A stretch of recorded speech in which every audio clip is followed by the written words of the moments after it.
Hey, this is Kät Jacksin and Eric Lee from Surge, and you're listening to Talking About Rock with Rob Edwards.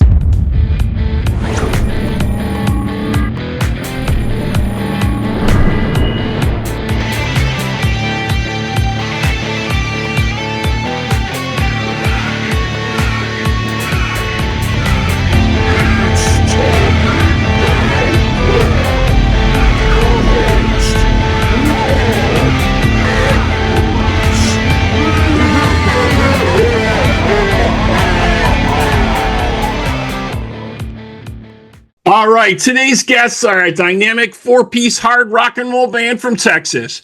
Renowned for their edgy modern classic sound, Surge was formed by vocalist Kät Jacksin, guitarist Dan Martini, bassist Eric Lee, and drummer Gus Locke. The band has quickly made waves with their high-energy stage shows and raw, authentic style. Joining us now, let's welcome Kat and Erikk from Surge. Folks, how's it going? Hey, how's it going? Thanks for having me, Rob. Definitely. Thanks for joining us, man. So, Kat, I want to start with you. So this started with a chance meeting, kind of first got the band together, correct?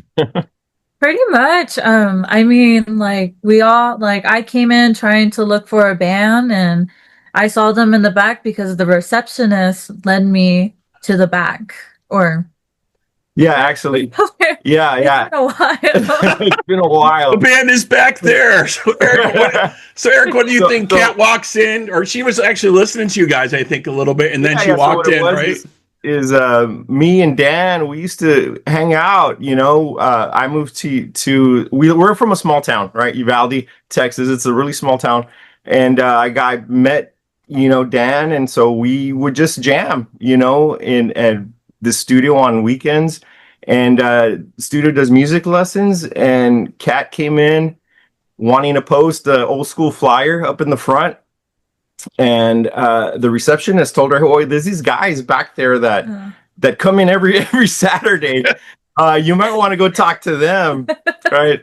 And so she went and kind of checked us out from the hallway, listened to us. She was checking us out, listening to us play, and then just kind of walked in and asked, "Hey, you guys need a singer?" So, Kat, you didn't even have to post your flyer. You're just like walking. Oh, there's a band. All right. No, the coolest thing, right? I don't know if you remember, Kat, but the coolest thing was that after we jammed a few songs together, on our way out, we kind of already had decided to do something together, and she literally pulls the flyer off of the wall and throws it in the trash. And it was really cool. There you go. She was in already. Yeah, definitely. Yeah, she was, plus we're in a small town. It's not like there's a ton of musicians. Right. Well, you guys have been working the grind, I see, starting in 2024, performing at America's biggest Labor Day party, Rocklahoma, which is great, right? Supporting bands like legends like Lita Ford, Stephen Pearcy, voice of Ratt. Also Absolutely. At the Whisky in LA. Can you guys tell us, a little bit about those shows, working with some of those legends? How was that? Man, I will say, when we got asked to do, to play with Lita Ford, I was, scared out of my mind because, she is a legend within herself. And Right. She broke ground with the Runaways back in the day. Absolutely. Yeah. The Runaways and all the female rockers that were from that time were, the wave to kick off, female rock and roll. For sure. They just came in and just wanted to kick ass. Right. And so seeing her in person and being on the same stage with her is an honor. So. And you know what? The nicest person too. Oh, yeah. Just the nicest person. It was just a privilege and an honor to, like Kat said, share the stage with her, but to meet her, she was so cool. She was really cool with us and with the other bands that were on the bill. Just didn't expect for her to be so humble and nice, which was really cool. Yeah. So what was it like playing the Whisky? Obviously an iconic place. Tons of people have gone through there in the day. They probably have their names etched in different facets of the area. How was that? Was that your first time there?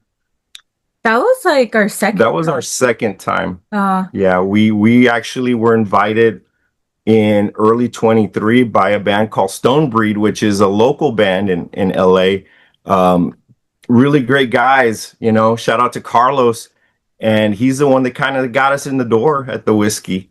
And you know, so that was we supported Stonebreed. That was our first time. The Lita Ford came out as a surprise. And so that was actually our second time. Oh. Very cool. And Erikk, you guys recently signed to Pavement Entertainment. Right. We also manage, you know, Plush, Puddle of Mud, Ricky Rocket, and the Rocket Mafia. You guys are in some great company there as well. How has that been going? It's been doing good. Right now we're working under we're working on getting our album finished already. So that's going to be really exciting. And once we're done with that, they're going to basically kind of lead us that way. Yeah, absolutely. They've been great to work with. Tim from Soil is the A&R that signed us, and he's been just nothing but great. You know, that company's been great so far, and just really they're waiting on us to finish up this album, which is we're in the final stages of mixing, so that should be out here pretty soon. Once it's in their hands, I think it's up to them when they actually want to set a date, a release date. But we're super excited and stoked. Excellent. Let's talk. Yeah, let's talk a little bit about some of the tracks you guys have already got out. So, Kat, you guys released the third single, I believe, "Crazy Little Bitch," a song with a lot of high energy. Give us a little bit of dirt and backstory on that. I'm sure there's something kind of maybe tied into that a little bit. I'm thinking because you can kind of hear it in it.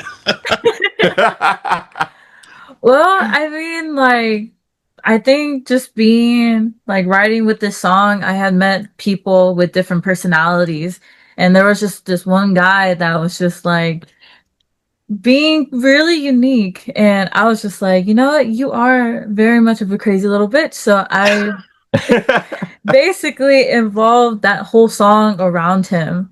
And I wanted the fans to know that, like, it doesn't matter if it's a guy or a girl, friends or whoever. It's like, you know, they're fucking crazy and you know, they're a crazy little bitch. So this is a song to express like your emotions and just let it out. Yeah. Well, it definitely does that. Very cool. Am I allowed to cuss? I am so sorry. No, this is the internet. You can say whatever the hell you want. You know what I mean? Okay. So it's going to be on the internet. It's going to be on my show, Rock Rage Radio, on the internet. It's going to be on my podcast. You know, on all the streaming platforms. Yeah, you can say what you want. You know, they'll come after me. They won't come after me. No, they won't. They won't say nothing. So another thing I like to ask folks, Erikk. So your prep before recording in the studio. So there's kind of been two schools of thought on that. Would you say you guys rehearse more before, or you just kind of just let it flow when you guys get in there? No, we actually rehearse a lot. You know, one thing that I wish we could have done, and I know Kat feels the same way, is that I wish we could have done more of an old school. Everyone just kind of records at the same time. Right. You know, the studio we're working at, which is this studio actually here, you know, it's a smaller studio, so everything is compartmentalized, right? So we had to break it down that way. But, you know, we're all about rehearsing. We rehearse tons, and we believe in that. You know, we're very old school in that way. Our goal, I think, for our second album is going to be to get us in a room and just kind of record together. That's where you feel that really, to me, you feel that live vibe really come through. Yeah, I think that's super important to try to do that. You know, like if you said it, like schedules, you know, permit it. You know, if you guys are in different areas at the time, a lot of folks are just, you know, sending files nowadays, things like that, because they can't make it into the studios, you know. But yeah, I wanted to get your take because I was talking to Chuck Alkazian last week, you know, the producer. You know, and he was saying he tells a lot of his folks, you know, don't practice so much. Let it be more raw. But sometimes you want to get that take just a certain way. So I guess, yeah, like I said, there's two schools of thought on that. Yeah, absolutely, man. Absolutely. And then there's some songs we've just, we're recording a song last night called Station 88. That one was really written in the studio. It was one of the songs that we tried out live. Rob, when we first started this thing, we were originally a cover band, and during the pandemic is when we decided to go down this route. Gave us time to write our own music, gave us time to figure out who we were going to be and who we, what direction we were going in. We didn't go right into the studio because we were like, let's go out there and try out our songs in front of a live rock and roll crowd. Yeah, that's the way to do it. Yep. Dude, and we went to places where you dive bars. We went all over Texas, where if they don't like your music, they're gonna throw a beer bottle at you. Right? Do they got the wire? Do they got the wire in front of any of those stages? And they're not afraid to tell you suck either. Right. But we wanted that, man. We wanted to go in there and see what we had, Right. And everywhere we went, we were blessed to where everywhere we went, people liked what we were doing. And that's when we decided, after doing 2 years really of just honing what we were doing, we decided to go into the studio, record these songs, and then in I forgot what the year it was, but then Pavement reached out. Mm-hmm. All these opportunities, one right after the other, just presented themselves, and so it's been just a roller coaster, man. But Station 88, I'm just going to go back to the original point. Station 88 was one of the songs that we've never tried out live, that was written completely in the studio, but I think people are really going to dig it. Yeah. Very, very cool. I always give a lot of kudos to bands when they start out on doing covers, because that's kind of what's going to get you gigs, and that's when to get you into the different clubs and stuff. That's what they want to hear at first. Right. And I think it's really hard and gutsy when you do make that transformation to original music. And I think you did it exactly right. And I've told other bands to do this. When you have a song, don't announce it's your song. Just play it. Play it. Don't say what it is. Don't let people think. Just let them hear it. Just stick it in the middle of some of your covers and see what the reaction is. You'll know right away if they're taking it or not, Absolutely, man. And you know what, dude? We've always been a fan-driven kind of a band. So when we're doing covers, we'd play some covers that were not well known. And people would ask us, hey, I really dig that song. Where can I get it? Are y'all on Spotify? And we're like, no, that's not us. It was a cover. And so a lot of people would tell us, when is y'all stuff coming out? We want to hear your stuff. That's really when it was Kat who decided, let's try and write a song together. And I'm older, right? So I've been through it before, and I told Kat, are you sure you want to go down this route? This is going to be tough. Right. We went for it, and honestly, there's no going back for her. I think that she's really broken out as an artist and loves that aspect of being her own artist. And so we've been having a blast, man. It's been difficult. It's tough. We've paid a lot of dues. Like I said, we've played every dive bar you could possibly name in Texas. Oh, I'm sure. Yeah. And I was going to ask you, do you think the music industry today, you think it's easier or harder to get your music heard? Oh, wow. Because there's so many ways to get it out there. Yeah. But then on the flip side of that, it's like there's so much coming out too, right? So how do you weave through it? How do you stand out? Obviously, you guys have figured a way to stand out because you got people's ears, you got people's eyes, checking you out. So, but yeah, I just like to kind of throw that out there for newer artists, for something for them to think about. What did you think about doing it, or is it harder? Because some folks, they just put all their music on Spotify. It's like, oh, here it all is. It's like, no, that's not the way. You got to do the slow, you got to do the slow roll, man. You got to build it up. So exactly, and that's actually exactly what you're talking about. Is what we've been doing. It is hard. It is harder in that, like you said, you're it's like being in a beach, right? And there's all this sand, right? Each sand is a different art, or grain of sand is a different artist. It's like, how are you gonna get anyone's attention? In that respect, it's a lot harder. Yeah. It's a lot harder. And you don't have the backings of the record companies to do all the promotions for you, you know, to do it, to even to do tour support. You don't have that anymore.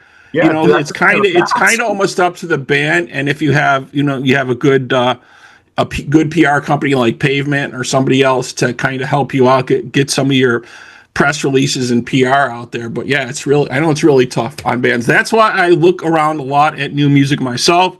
I spend one day a week just listening to new music and seeing what's out there. Wow, thank you for that, man. Yeah, definitely. So let's go back. You guys talked about it a little bit, but I want to try to pin you down on the upcoming album a little bit. So, possible album title. We know that there's not really a date because that's all press releases and PR and timing. I get that, but are you floating any titles around or anything, or just Surge or? Right now we're more thinking about it being a self-titled album. But later down the line, if any idea like kind of strucks, or there's like a name that one of the members thinks, like it can be like in the car or like an event that will happen at one of our shows, and like cool, like we can put that on the album. But as of right now, it's more of a self-titled album. Okay. Yeah, I'm definitely thinking that self-titled right now. Once we deliver it to the label, though, they may also have different ideas on this. Right. However they think their marketing is going to go. All right. Well, we definitely were looking for that. Okay, I think I've grilled you guys enough. Let's talk a little bit about what's coming up for shows. Eric, tell us about some of the upcoming shows I see listed for you guys here. All right, cool. Well, you know what? Actually, we had our next show was supposed to be a hometown show in Uvalde, Texas. Unfortunately, because our guitarist Dan had literally emergency surgery a couple of days ago.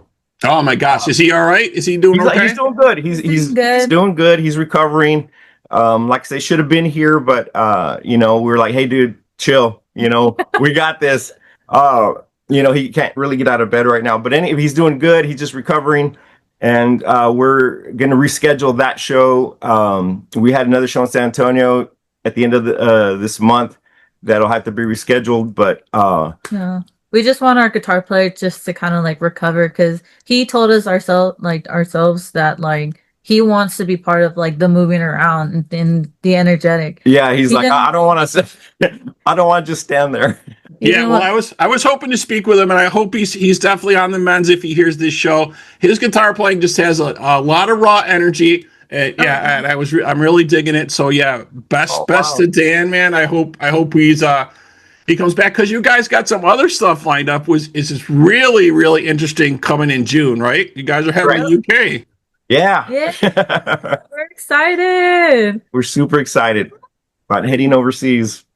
Yeah. So is this the first time you guys have played over there? I know it's a total different atmosphere there from what I hear. Yeah, it's gonna be our first time, and we have a promoter that's gonna be taking care of us, and also with the other bands. So it's gonna be a new experience. Yeah, we've never been to Europe, so we're excited to see like the many different places that are there, and meeting different bands and meeting different people and like the culture. So that's gonna be really exciting. So, dude, I'm excited to hit the pubs. Right. You're doing the pub crawl, but I know that they take their rock and their metal real seriously, like in the UK and other countries like that. It's really still at the forefront. Not so much in the US anymore. But I want to ask you quick about where you guys are. I know you said you're in a small town. Was it Uvalde, Texas? We're from Uvalde. Uvalde, I'm sorry. Okay. But in general, what is it like? I mean, like, see, like you've played shows in Houston and other places in Texas. What's the rock scene like for there? The rock scene is pretty small. Obviously, we do have we have some metal bands, we have some rock bands, and we have a little bit of like a country scene that's happening, but it's fairly small. It's not as like big as in when you go to a city where there's different like venues for rock bands to go play.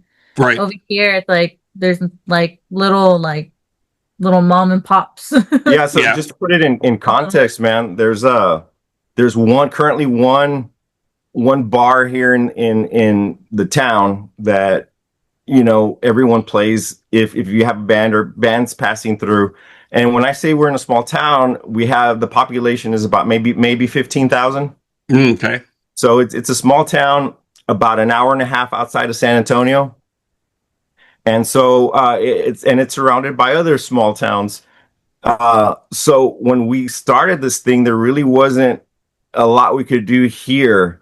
That's why we decided to take it everywhere else. Right. You know, when we started traveling to Houston, down to we've been down to Brownsville, Amarillo, just everywhere you could think of, Dallas, Fort Worth, obviously San Antonio, it's our closest city. No, Austin. Yeah, we've taken it everywhere. Harlingen, McAllen, and because there wasn't much we could do here, right, outside of that one small club that's in town. We used to have a pretty big venue. Unfortunately, you know, it didn't last, and it became an antique store. Right. Yeah, I know so many clubs have closed down in different areas, different rock clubs. We have a handful here in the Western New York area that folks play, but you're lucky enough to be fairly close to some big cities, like you said, San Antonio, Houston, things like that. Right. So you definitely got the word out there. Very, very cool. All right, so folks, if you want to check out any dates, you can check out Surge at surgerockshard.com. And to our audience, you can check out the latest videos for Surge, Crazy Little Bitch, and Out of Control on our website, on the Hall of Videos at talkingaboutrock.com. All right, guys, thank you so much for being with us today. Really appreciate it. Thank you so much, Rob. We appreciate the opportunity. Definitely. And to everyone out there, we hope you're doing your part by keeping the torch alive and supporting live music wherever you are. Guys, again, thank you. Thank you. Thank you.